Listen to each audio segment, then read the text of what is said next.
Good morning, boys and girls. Happy Tuesday and welcome to Writer's Workshop. We are going to continue talking about some things that our favorite series authors do, just like we started yesterday. But yesterday I was telling you guys we don't have our books here for these lessons to study and observe and look through them ourselves to find what it is that these series authors do to make their books so much fun. So yesterday we had to use my junior story as an example.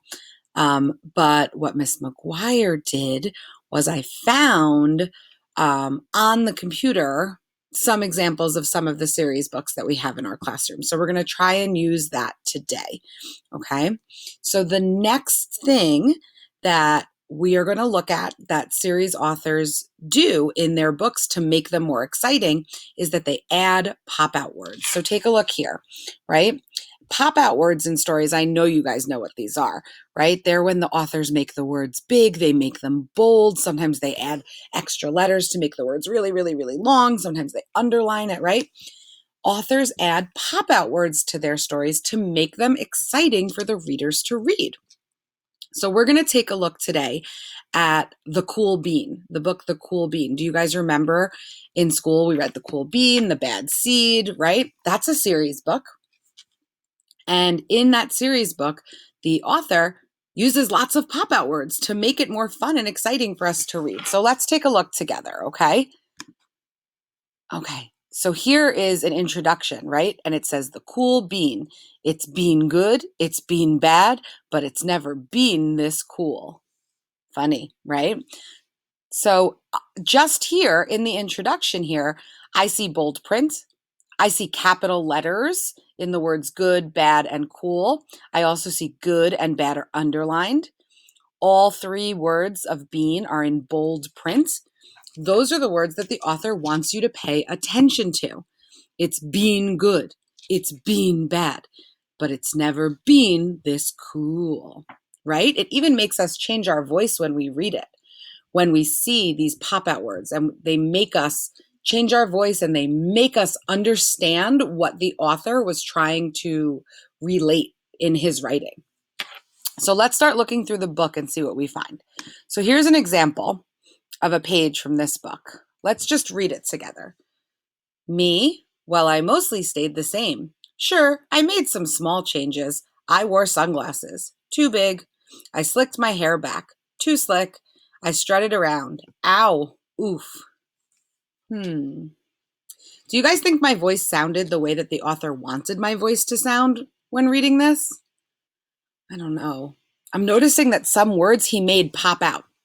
This word right here, me, definitely pops out to me. Do you guys see anything else that might pop out? I'm going to give you a second.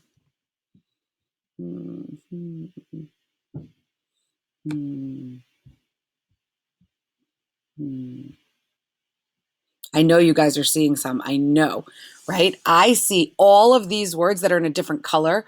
Too big, too slick, ow, oof. He definitely wanted to make those stand out. And I also see the word small is in a different font. It's in a different print than the other words. So he wanted to make that word stand out too. I'm going to try reading this page again and change my voice with those words. Me? Well, I mostly stayed the same. Sure, I made some small changes. I wore sunglasses. Too big. I slicked my hair back. Too slick. I strutted around. Ow! Oof! Yeah, I definitely think the author wanted us to make it sound like that when we read it. So he was giving us clues by popping out those words. Let's look at one more page. Ah, look at this. Look at this. The words right on the top of the page are in a different color. They're all capital letters and they're in bold print. It says, watch out! Watch out. Here come the cool beans. And then look down here.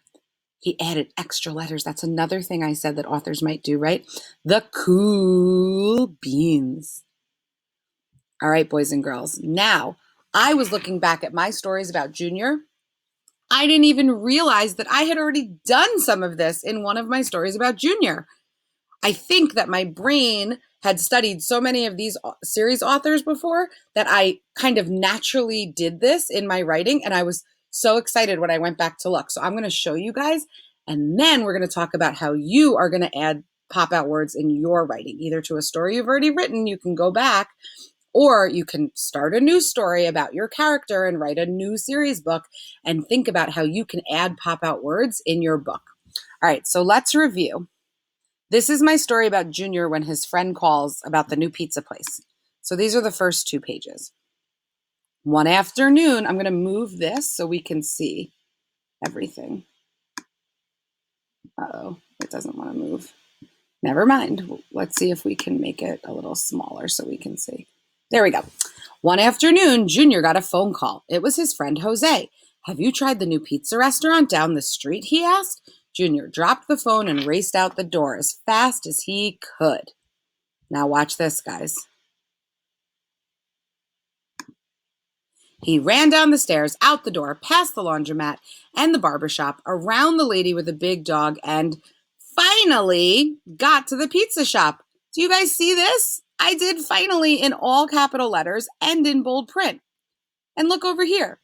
Junior felt so excited when he got there. He thought, I hope this pizza tastes delicious before walking in the door. I did the same thing to the word delicious. I did it in bold. I did it in all capitals. And look at my picture. Even in my thought bubble over here, he's saying, yum. It's bold. There's extra letters. I, as the author, definitely wanted to make those words pop out to my readers. All right, first graders, now it is your turn, okay? This is something that our favorite series authors do, and you're going to get a chance to do it too. Good luck. I cannot wait to see your writing where you have pop out words. Have fun.